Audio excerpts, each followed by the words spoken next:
Back in the 80s, and you remember this well, I was covering you then, Ronald Reagan and you voted for legislation that had a pathway to citizenship for illegal immigrants. As you well remember, there were maybe 12 million, 10 million, 12 million illegal immigrants in the United States right now. Some called it amnesty then. They still call it amnesty now. What would you do if you were president of the United States with these millions of illegal immigrants, many of whom have been in this country for a long time?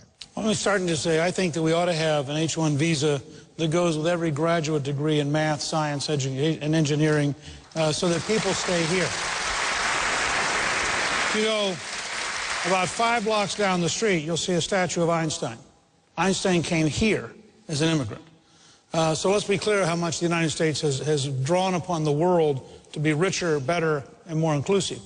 I did vote for the Simpson-Mazzoli Act. Ronald Reagan in his diary says he signed it, and we're supposed to have 300,000 people get amnesty. There were 3 million. But he signed it because we were going to get 2 things in return. We were going to get control of the border, and we're going to get a guest worker program with employer enforcement. We got neither.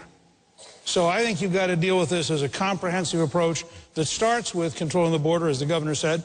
I believe ultimately you have to find some system of, once you've put every piece in place, which includes a guest worker program, you need something like a World War II Selective Service Board that frankly reviews the people who are here. If you're here, if you've come here recently, you have no ties to this country, you ought to go home, period.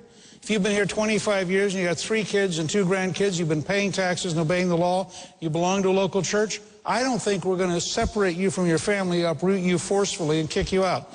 The Kriebel Foundation has a very good red card program that says you get to be legal, but you don't get a path to citizenship. And so there's a way to ultimately end up with a country where there's no more illegality, but you haven't automatically given amnesty to anyone.